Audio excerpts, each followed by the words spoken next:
Shalom Bapak Ibu, terkasih dalam Tuhan. Selamat pagi, selamat hari Minggu. Sebelum kita merenungkan bagian firman Tuhan di pagi hari ini, mari kita satu di dalam doa. Bapa, Engkau adalah Tuhan kami yang kami sembah di dalam Yesus Kristus. Perkenankan kami umat-Mu untuk boleh merenungkan bagian firman-Mu. Berikan kami Roh-Mu yang kudus, sehingga sungguh kami mengerti bagian firman-Mu yang kami baca dan kami renungkan pada saat ini. Ialah juga dalam sepanjang pemberitaan firman-Mu, nama-Mu dipermuliakan. Kami sambut firman-Mu di dalam nama Tuhan Yesus. Kami berdoa. Amin. Bapak Ibu Saudara terkasih dalam Tuhan, kita ada di Minggu Palmarum. Karena itu saya mau menyapa jemaat terkasih Tuhan, baik jemaat di GKMI Surabaya, demikian juga yang ada di cabang Itus. Selamat berjumpa dalam Minggu Palmarum. Walaupun kita beribadah masing-masing di rumah-rumah, namun kondisi yang ada tidak menyurutkan sukacita kita. Tak kala kita mau mempersiapkan diri kita, hati kita, hidup kita, untuk kita mau bersekutu dengan Tuhan. Bacaan kita dalam Minggu Palmarum ini terambil dari Injil Lukas pasal 19 ayat 28 sampai 44. Lembaga Alkitab memberikan perikop Yesus dieluk-elukan di Yerusalem, dan kita merenungkannya dalam tema sambutan Palmarum dan tangisan Yesus. Sambutan Palmarum dan tangisan Yesus. Bapak Ibu yang terkasih, kita sedang berada di Minggu Prapaskah, dan minggu ini tanggal 5 April adalah Minggu Palmarum.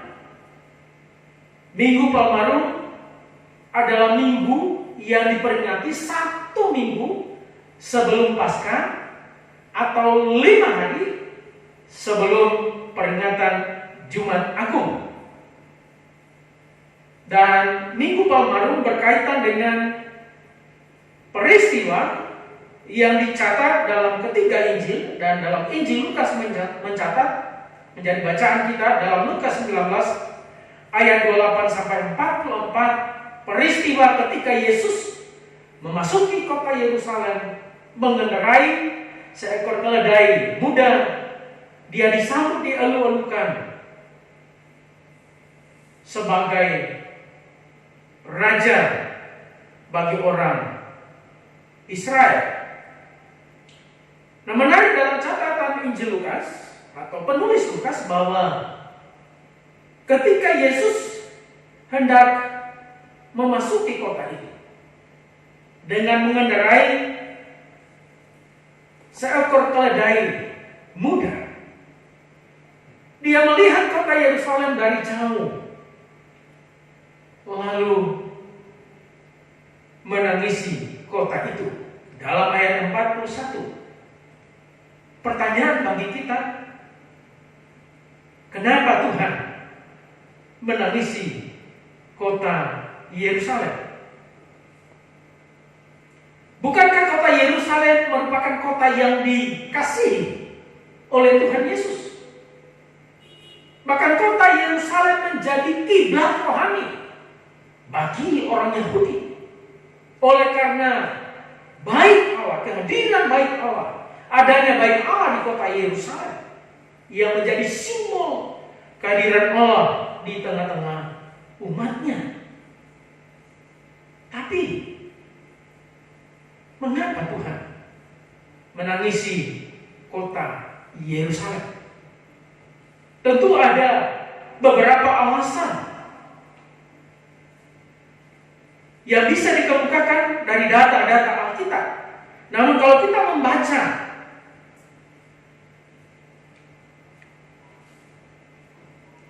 dalam ayat Yang ke-42,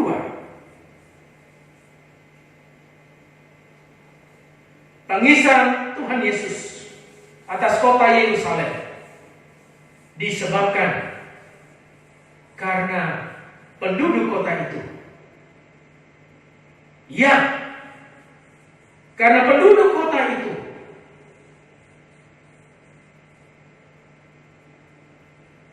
belum mengerti atau tidak mengerti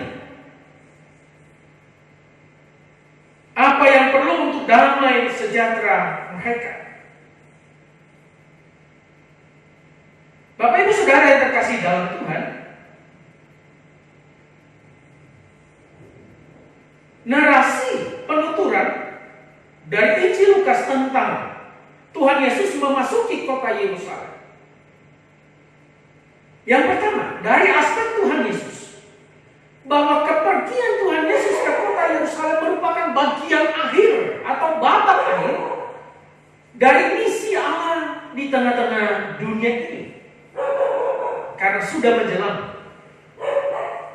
Jumat Agung di mana Yesus disalibkan.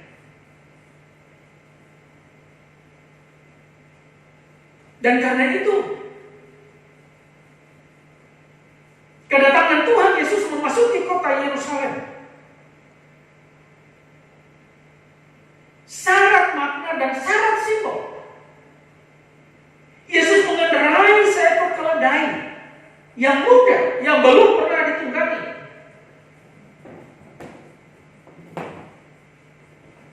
Yang hendak menggambarkan atau mengungkapkan bahwa kehadiran Yesus, dia hadir sebagai Raja Damai dengan kerendahan hati dan kelembutan. Pada sisi lain, bagi murid-murid atau para murid, kepergian Tuhan Yesus ke Yerusalem merupakan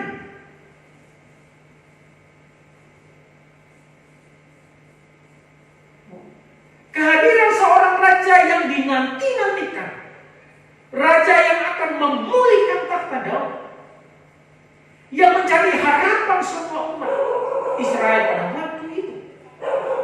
Karena itu dalam sepanjang perjalanan, para murid bergembira, bersuka cita, dan memuji Allah. Dan yang ketiga, bagi orang banyak, ketika Yesus menuju kota Yerusalem, orang banyak menyambut, melambaikan daun palem, membentangkan kain baru di jalan sepanjang jalan yang dilalui oleh Tuhan Yesus. Bahkan juga ranting-ranting pohon ditaruh di tengah jalan. Orang banyak memaknai, melihat tindakan Yesus memasuki kota Yerusalem dengan mengendarai keledai muda merupakan suatu pernyataan simbolis tentang identitas hadirnya Mesias bagi Israel. Dan karena itu mereka mengeluh-elukan dia sebagai Raja Israel yang datang dalam nama Tuhan. Kembali kepada pertanyaan dalam ayat 41. Mengapa? Ketika mendekati kota itu, dalam perjalanan Tuhan Yesus memasuki kota Yerusalem, Tuhan Yesus melihat kota itu lalu menangisinya. Kota Yerusalem adalah kota yang disebut sebagai kota damai sejahtera atau dikenal sebagai kota damai sejahtera. Jadi Yerusalem juga dijuluki sebagai kota damai. Namun, kalau kita membaca atau mencari data-data Alkitab, Yerusalem yang adalah kota damai atau kota damai sejahtera sesungguhnya tidak mencerminkan damai, dan memang tidak mudah mencari damai di kota Yerusalem. Tentu ada beberapa alasan sehingga Yerusalem, walaupun disebut sebagai kota damai, namun Yerusalem tidak memancarkan damai. Yang pertama,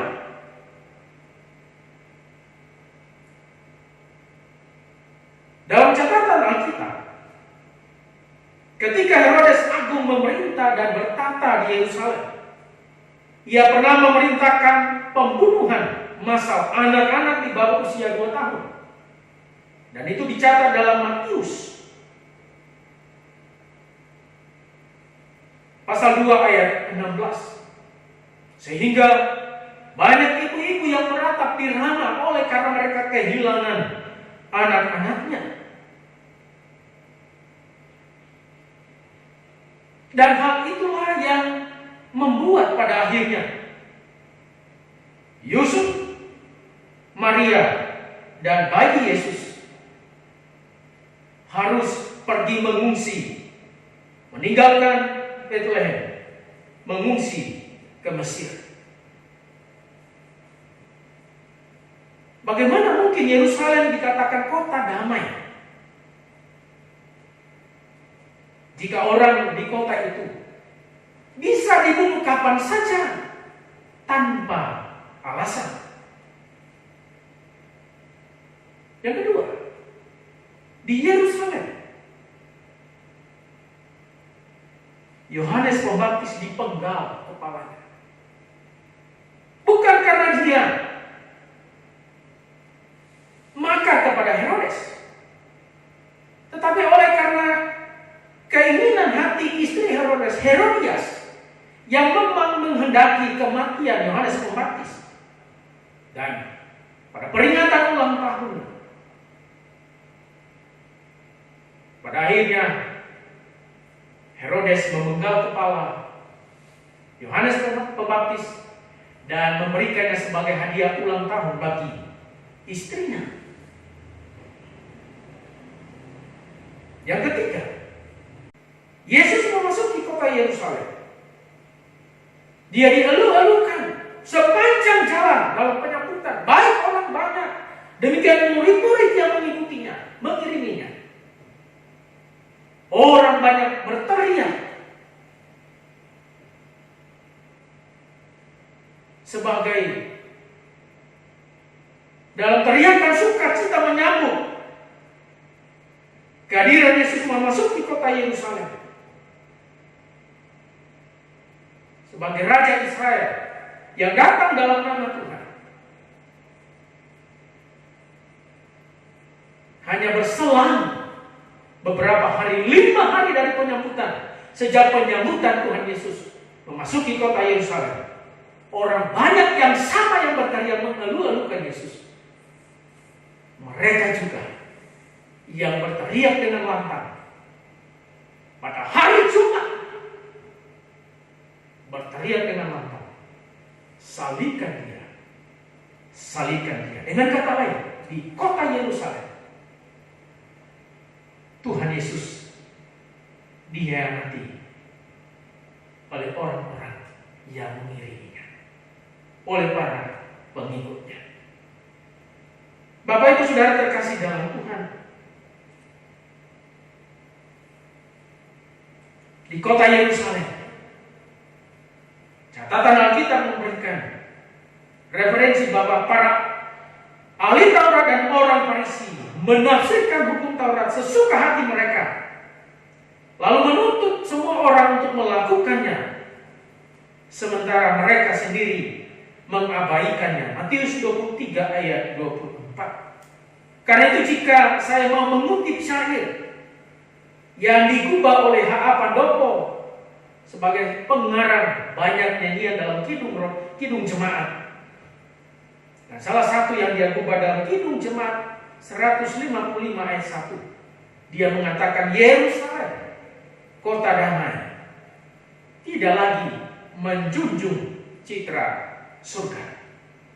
Bapak Ibu Saudara terkasih dalam Tuhan, ketika kita memasuki Minggu Palmarum ini, kita kembali diajak untuk berefleksi menoleh ke dalam kehidupan kita masing-masing. Menemukan sampai kesadaran sanubari yang paling dalam. Tanyakan dalam diri kita. Sampai pada saat ini, berapa kali dalam kehidupan kita mengkhianati Kristus? Padahal kita mengaku kita adalah muridnya. Yang kedua, masihkah dalam kehidupan ini, kehidupan yang kita jalani ini, kita sungguh-sungguh mencerminkan citra surga dan memancarkan damai Tuhan itu lewat karya kita dan juga lewat tutur kata kita? Yang ketiga, kita berefleksi dari tangisan Yesus atas kota Yerusalem yang menangisi penduduk kota Yerusalem yang menolak keselamatan yang datang atas mereka. Tangisan Tuhan Yesus juga ditujukan kepada kita. Menangisi kita, murid-muridnya, umatnya yang hidup bergelimang di dalam dosa sampai pada saat. Dan karena itu, apakah engkau menyadari? Apakah saya menyadari? Apakah kita semua menyadari? Tangisan Yesus adalah tangisan yang ditujukan atas kehidupan kita. Karena itu, di Minggu Palmarum ini, kita diajak untuk kita kembali merendahkan diri di hadapan Tuhan, berbalik dari jalan-jalan kita yang jahat, bertobat, sehingga sungguh ketika kita memasuki Jumat Agung, bahkan mengambil bagian dalam meja perjamuan Tuhan, kita menjadi orang-orang umat yang dilayakkan oleh Tuhan, layak menerima darah dan tubuh Kristus lewat perjamuan Tuhan. Tuhan kiranya memberkati kita. Amin. Mari kita berdoa. Kami bersyukur untuk bagian firman-Mu yang boleh kami renungkan dalam Minggu Palmarum ini. Biarlah kami boleh berefleksi, menemukan dalam diri kami masing-masing berapa kali kami berkhianat kepada Tuhan, berapa kali kami tidak setia kepada Tuhan. Menemukan dalam diri kami masih hidup di dalam kenikmatan dosa, bergelimang dalam dosa, tapi juga menyadari tangisan Tuhan atas kehidupan kami. Tuhan menghendaki kami adalah orang-orang yang sungguh layak menerima anugerah keselamatan yang dari Tuhan. Karena itu kehendak Tuhan supaya kami meninggalkan kehidupan dalam dosa, berbalik kepada Tuhan. Terima kasih Bapa untuk peneguhan firman dalam Minggu Palmarum pada saat ini. Terpujilah Tuhan di dalam nama Tuhan Yesus. Kami berdoa. Amin.